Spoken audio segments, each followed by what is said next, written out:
All right, good morning, afternoon, evening, everyone. Two Geeks Talking is an entertainment industry interview show where we specialize in comics, TV, film, music, and video games. And of course, I'm your host, Kurt Sasso.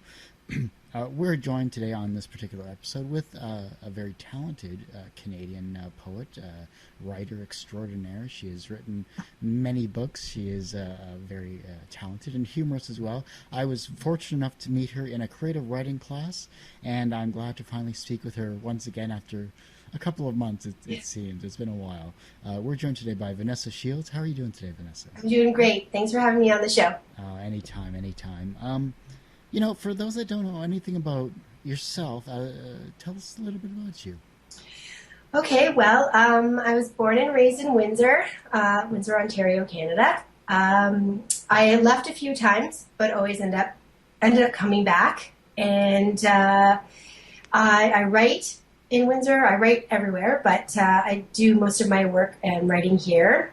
I'm in my office right now, which tends to move around the house depending on my mood and what project that I'm working on. I'm 36 years old. I'm married to the love of my life. His name's Nick. Mm-hmm. And we have two fabulous children. Jet is 8 and Miller will be 6 in a couple of weeks. Oh, wow. And we've been married for 11 years. And so a lot of my writing, a lot of my poetry, especially in the last couple of years, has come out of my experience of being a mother and also being a writer and trying to balance those two parts of me together. And I like to think I'm funny, and I like that to be translated into my work because I want to entertain people when they read my work and when they hear me read my work. So that's always at the top of my mind when I'm doing my writing work. Interesting. You said you left Windsor a couple of times and came back. What draws you back to the city? Family. Absolutely. Family. Yeah. So after I traveled a lot when I was younger. When I was 17, turning 18 that summer, I backpacked across Europe with my sister and my cousin. So we toured Western Europe for 21 days and then spent about 3 weeks in Italy where my family is from. And otherwise, I did lots of little trips and traveled everywhere. As close as Toronto, as far away as Europe. And then after my first year of university, I didn't know what I wanted to do. And I knew I didn't want to be in school.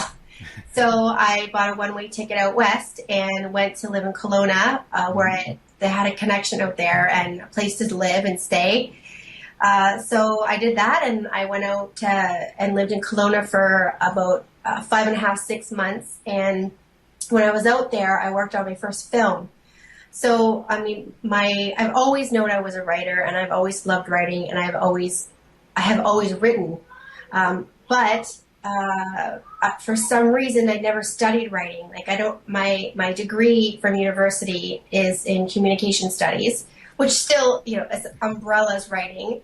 But I never had the balls to actually take creative writing, except as alternate courses. I forget what they're called even. Electives. Thank you, electives. It's been a while. So in any case, when I went out west, I worked on my first feature film and just fell in love with producing. And so that kept me out there for a while to finish the film. But also in the meantime, I fell in love and I got really sick and I needed to come home. So those two reasons brought me home. And then also I realized that we had film and television courses at the University of Windsor, and so I knew that was what I wanted to do when I went back to school after I got better. Awesome. Well, let's talk about the first time you wrote a poem. Is that still stuck in your mind? Yeah, I can't remember the first poem that I wrote, but I know that I wrote it in a diary when I was really young. I have every diary that I've ever written in since I was little, and the first one that I started, I was I want to say it was in grade 2. So what are you, like 8, 9? And it's just silly and big fat bubble letters, and there's 3 words to 1 page, and it's hilarious when I look back and read it. But I've been writing since I was very, very little, and I know that poetry was always a natural form and style that I wrote that was born out of writing in a journal. The first poetry writing contest that I won was called Spring, and it was through the Windsor Star used to have an open poetry contest for kids every year in the spring. So I wrote a poem about spring, and I won. And I was in I think I was in grade 6 at that point. So I was really young. I was like 11. And that was the first time that I got my poetry published. Wow. Yeah. So that kind of snowballed the career into you being a wonderful Canadian poet who's written, you're on 2 or 3 books now? Yeah, so my first book is a memoir. The second book I edited, so my name's on it, but there's a whole bunch of different writers in it. My name's on it as editor. And then my third book, is a collection of poetry. Again, following suit to my, doing everything around what I'm actually truly passionate about, which is poetry. It takes me 3 tries to get to it. Anyway, it's just the way my life works. It's all good. But yeah, so that came out in January. It launched January 23rd, 2014. And I actually have been so inspired by that I have another manuscript that I'm ready to start sending out. So we'll see if I can get another one published. Oh, awesome. Good stuff. Yeah. If you were able to be mentored by any of the writers of the past, who would it be for you? Oh man, that's a good question. Like overall, I would really love to hang out with Ernest Hemingway and Fitzgerald F. Scott. Together, they were pretty inseparable, the two of them. I love both of their writing styles and their work. And that movie Midnight in Paris? Yeah. The Allen film? I feel like that is totally me. Like if I was that guy character, that's a dream. It would be a dream for me to go back and hang out in Paris with all those writers and artists. Yeah. So I definitely would love to be mentored by them. And I think Stephen King really would teach me a lot. He'd scare me, but teach me at the same time. I go to his book on writing all the time to sort of slap me back into place, because he's a prolific and fantastic writer, and he's clean and writes succinctly, which is really, really difficult to do. So definitely those 3. God, I feel like I should have a woman that I would want to. I would love to talk to Judy Blume. She's just played a huge role in my life when I was growing up, and I read every book that she wrote, 15 times, and I still go back to reading her books because they just captured the human spirit so well. And I know my kids are coming in. It's okay, she's just grabbing something. That's all right. This is half her room too, so it's... So yeah, definitely those 3. And I know as soon as we're done this, I'm going to say, oh, how could you forget this person? But anyway, for now, that's what I've got for sure. Interesting. When it comes to writing poetry, usually it's something that triggers that poem or something that really inspires maybe a block of poetry. Have you ever had spurts of inspiration like that? I have them all the time. I have them so much that I can't keep up with them.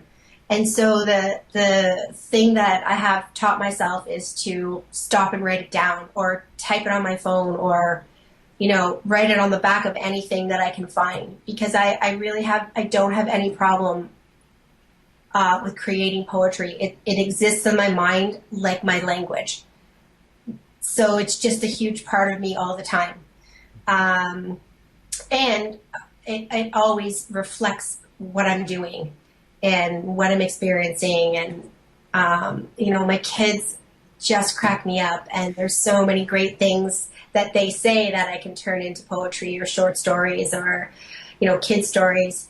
But yeah, it comes all the time, and it's just a matter of me stopping what I'm doing to write it down. And then usually I don't have time to write a full poem about it. So then I can go back to it. I have like just chunks of paper everywhere that I have in my bags, or I can always carry a little book. I don't have my purse isn't in here, but I always have a little book in my purse with me and a pen, so that I can write stuff down.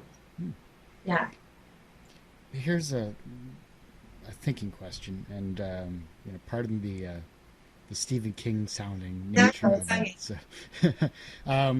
say your house is on fire, but your kids, your family, your husband, your kids are safe. You only had 5 minutes to grab something, something that is valuable to you.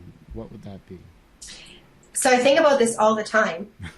Okay, I've been terrified of fire since I was very, very young, and I think about that all the time. I think, though, today I would have to grab my laptop and my computer. That's probably what I would go back in and get, and then I would just die about everything else that is lost. I have, like I said, I have a collection of journals from when I was little, and I've often thought I need to build a safe. You can buy safes, right? Yeah, but none of them are big enough to fit, 30 books.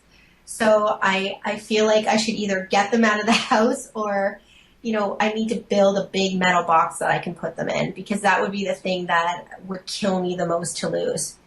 But otherwise, my writing and my work is on my computer, so I would probably go back in and grab those. I think about it all the time. That is something that goes through my mind quite often, and it's terrifying. It's terrifying for a writer who, where your words is everything. It's what you have, and that's, your art. And I suppose I would keep writing, but man, it would just kill me to lose all the stuff that I've written already. So I'm thinking a safety deposit box at your local bank, and just stuff them in. I need a few safety deposit boxes, but I definitely need something big and metal that fire won't get in. Yeah. What are 5 books that, you've already mentioned the ones that you go back to, but what are 5 books that you could constantly read and not get tired of? Sure. I read Jane Eyre as often as I can. I probably would want to hang out with Charlotte Bronte at some point too. I love Jane Eyre. I read lots of children's books all the time, so I could tell you my favorite authors. They're very inspiring to me, and remind me to be playful and use my imagination and make up words and be silly, because that's really important. We go to Dr. Seuss all the time. We go to Oliver Jeffers. He's fantastic. Kids books, Shel Silverstein, he, writes The Giving Tree, and fantastic poetry, some of which scares my kids, so I can't read it to them yet, because even his pictures are really creepy. Dirty Dan and all that stuff. Yeah, so good. So definitely children's books in general I really love. I've read To Kill a Mockingbird a bunch of times, and that's by Harper Lee. And see, I'm on the spot, and now, of course, it's by F. Scott Fitzgerald, but I read it all the time. The one they just made a big movie about with the blue light, and this is terrible. Anyway, it'll come to me. But there are several books that I read all the time, and that is one of them. Great Gatsby. Duh. There you go. Yes, so for sure those. Judy Blume's Forever I've read over and over and over again. But other authors who I love are, there's this Canadian gal named A.S. King, and she writes young adult novels, and they are spectacular. John Green, he writes young adult novels, again, spectacular. Books that anybody, any age can read, and they're just, like, I read them and I go, why do I write? Like, there's already this exists, and it's so amazing that I just want to keep reading their work, and I don't have to write anymore. So definitely all of those, for sure, inspire me. what about as a writer, you're obviously you're constantly doing something to improve yourself. Um, how do you challenge yourself then? Well, it's a challenge just to sit down and write because my life is so busy, because my first job and passion is being a mom. And I do have a part-time job. So, I don't get to write every day. Now that the kids are back in school, I have more time that's opening up, but I'm still my other jobs are eating into my time. And so I'm trying to just finish all these projects so that I can open up my days and just write. So it's a challenge just to sit down and write in itself. But discipline is really the backbone of what keeps me going. And so I have to discipline myself to not do these other things, say no to people, even though it might be difficult, say no to events, if I know that they're going to take up a lot of time, planning and all of that. So just being able to figure out how to discipline myself, be really aware of my writing process, and I can't wait around for inspiration. I'm inspired all the time, but I can't sit down and write all the time. So when I do sit down and write, I just have to work. It's very much about work. Inspiration comes when it comes, but I have to treat it like a job. And then there is a whole business aspect to being a writer, especially whether you're self-published or not. Even if you're blogging and that's the writing that you're doing, you have to discipline yourself to blog consistently, or else people won't follow you and people won't want to continue to, read you. Just like you with your show, you can't only do a show once every 3 months. You have to consistently do it, or try to, so that you can uphold that base of readers or listeners. Yeah. So, and that took a while for me to stop fighting. Like, you want it to be passionate and fiery, and you want to be inspired all the time. And you can't be. Life, for me anyway, doesn't work that way. And if you're not living, then what do you have to write about? So I don't know. There's a fine balance, but definitely the main challenge is just sitting down and writing and clearing time for myself to do that. And then being disciplined and making sure that I also follow through with my intentions and goals that I set for myself. Good stuff. With the amount of work that you've done, you're successful on a professional capacity. Do you consider yourself personally successful? I do. But of course, I always want more, and I want to be doing more readings, and I want to have more people hearing me and more people reading my books. And in order to do that, it's the business part that I have to spend more time on. I have to, find festivals and tell them that I exist so that they can invite me, or I can, try and get involved in them, or send out my book to different radio shows or newspapers and all of that to try and get reviews and try and get on shows. It's a lot of work. And then if they say yes, I have to figure out how to deal with that in my life. I bring the kids to school and pick them up, and I don't want to miss out on important parts of their lives. So it's success then becomes a really kind of turtle-like experience for me right now, because I'm not going to give up my family life to fully pursue my writing career, because I just don't want to do that. So I have to take things slowly and just be patient with myself. But I still get bummed out when I get rejected. I still get rejection letters all the time, and I see other writers who are successful in that they are selling lots of books, they are making good money, people are reading their work, and I do want that, and I do aim for that, but I know that, like everything else in my life, it's just going to take a little longer, and that's okay. Yeah. Well, I was going to ask how you deal with your failures, but... Oh, I eat, definitely. I'm addicted to sugar. I love donuts, and chips and cookies, buttered popcorn from the movies. So, food makes me happy. I think I probably, when I get really bummed out, I cry. And my husband's really awesome and always says bad things about the people who rejected me, which makes me feel better.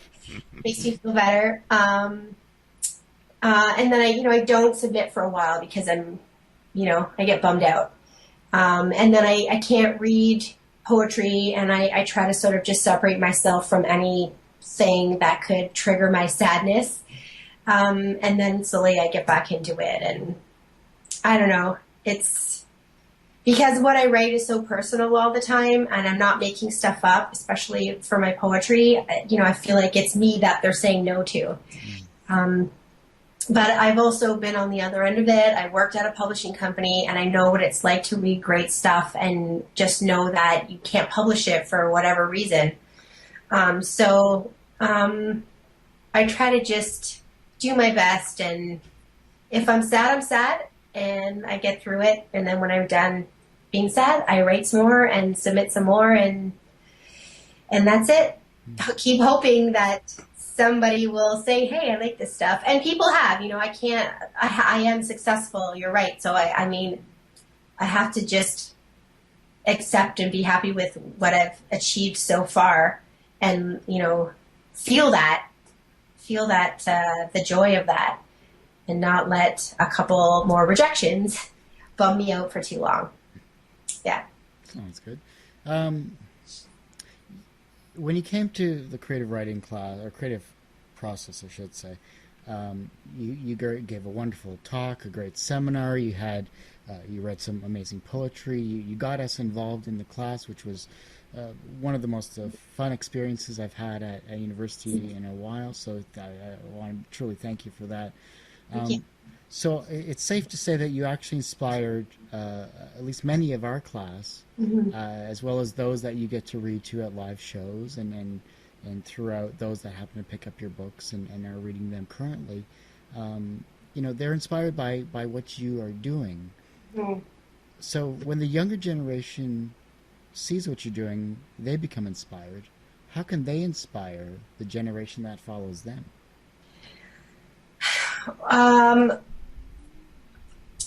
Well, I think when people are their genuine selves, and they figure out what it is that they love, and they figure out a way to communicate it, whether it's through art, whether it's math, whether it's fashion design, whatever it is, and they're true to what it is that they are passionate about, I think that anyone who lives that sort of life and shares their experience with people is going to be inspiring, because they can't help but not be the passion that they are communicating, if that makes sense. And so when I'm guest lecturing or reading my poetry or talking about writing, because that's what I'm passionate about, I'm glad that I inspire people, but I believe it's because I understand who I am enough to choose to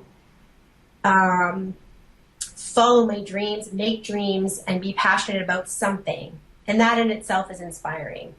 So for the younger generation, or any generation, because, I teach a lot of adults who feel like they aren't creative at all. They feel like they don't have any stories. They don't feel like they have ever felt, been inspired.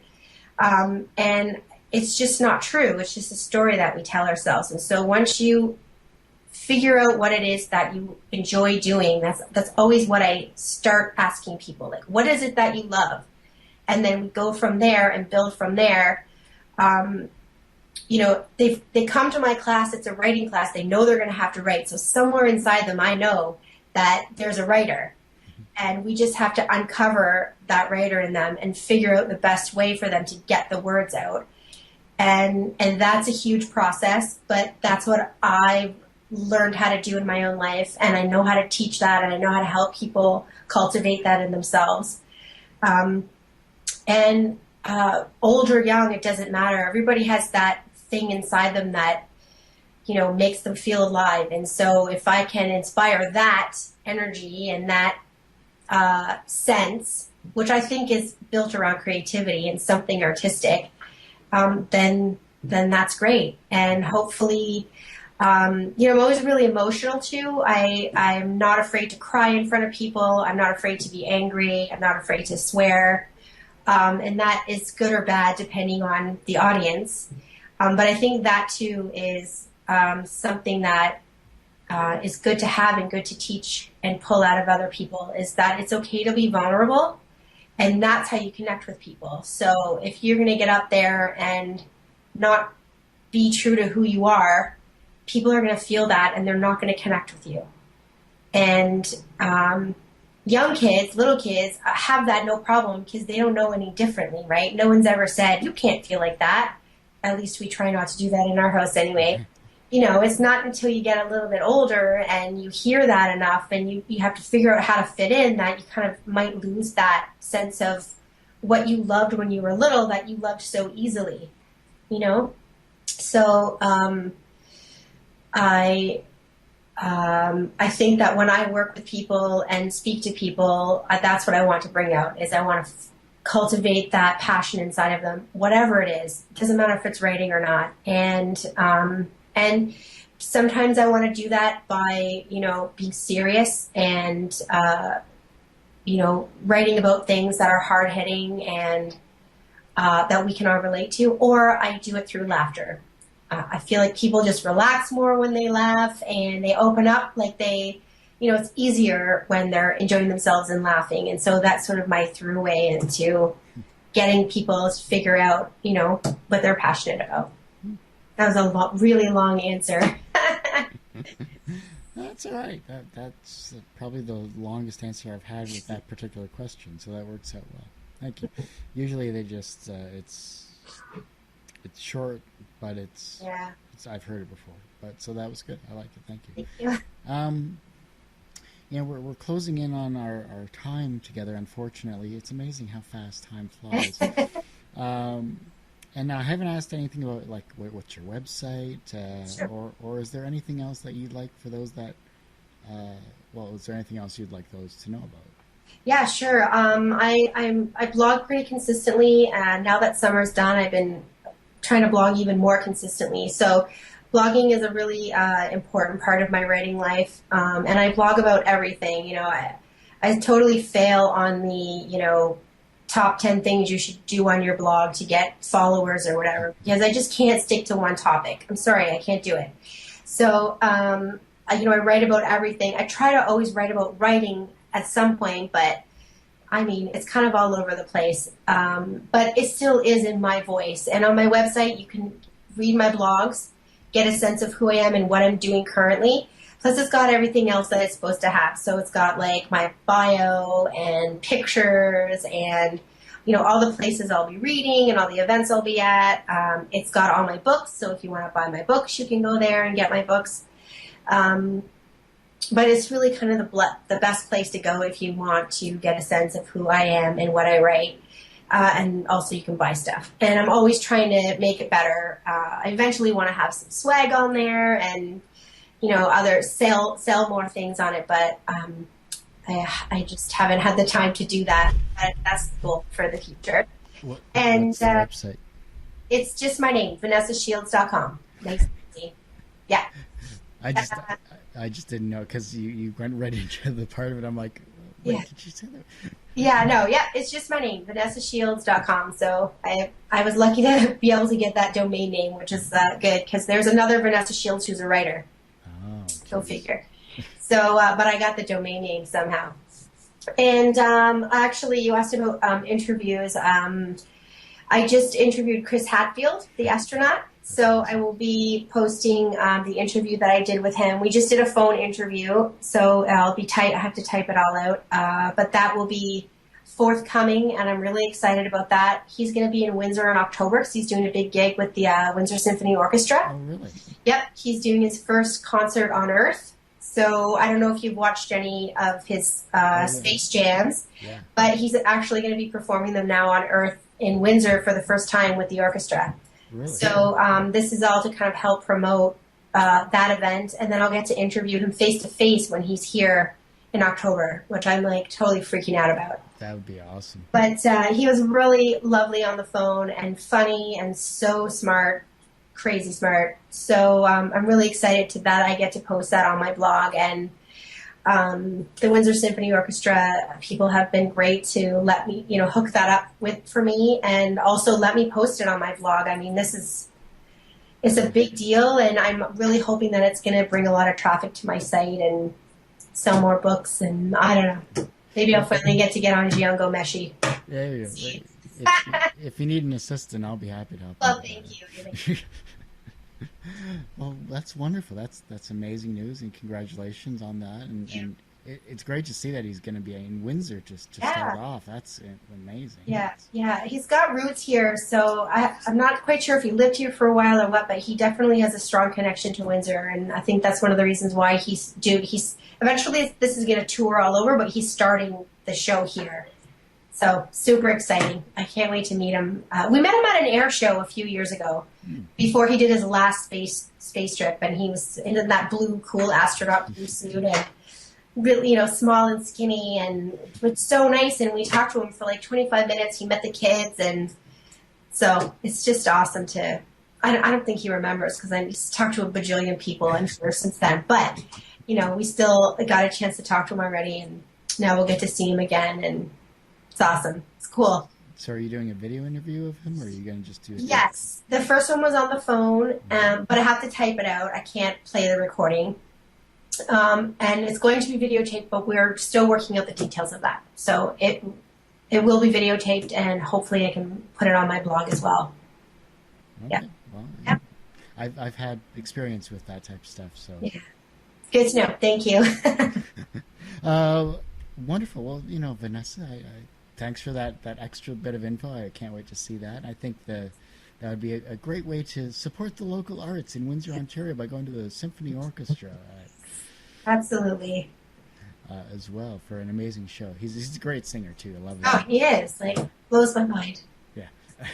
So much talent in Windsor. Go ahead. Yeah. Yeah, and one guy. Astronaut and singer and writer. It's just crazy. But we have a talented poet and writer as well amongst ourselves here. Chris Hadfield aside, this is who we're talking about. Thank you. So, well, you give him a copy of my book. We'll see what he thinks after he reads it. Sounds like a plan. Well, Vanessa, I just want to thank you again for taking the time to do this interview. It's a true pleasure having you back on. Thank you. And make sure you send me all the details about when you post it so I can post it on my blog too. Of course, definitely, for sure. And I'll send it via email. But I'll just close up here. Bear with me a couple of minutes. Yep. So, like I said, that ends this particular episode of Two Geeks Talking, an entertainment industry interview show specializing in comics, TV, film, music, video games, and of course authors as well. We have had authors. We're not limited just to entertainment, guys. Guys and gals. So, if you more than anything, go to our website, of course, at tgtmedia.com. Go to our YouTube page, which is youtube.com/tgtmedia. Our Facebook page is facebook.com/2guystalking. That's the word two. Finally, you can also go to our Instagram, which is at Kurt Sasso, KurtSasso, which is also the same name for our Twitter, which is twitter.com/Kurt Sasso. Of course, there's also our TGT Media Twitter as well, too. Keep those in mind. There's two of them. I know it's a lot of Twitter for you. But for my phone, I gotta start following you on Twitter if I'm not already. And I think you are. I'm not sure. You'll have to check. But as always, we have an archive since 2008, over 800 interviews for both video and audio. So you have a lot of people to listen to, and I don't mind if you take the time to listen to all of them. It really helps me out. But thanks again, everyone, for listening and watching. Tune in next episode for another great and talented creative person on Two Geeks Talking. I'm your host, Kurt Sasso, signing off. And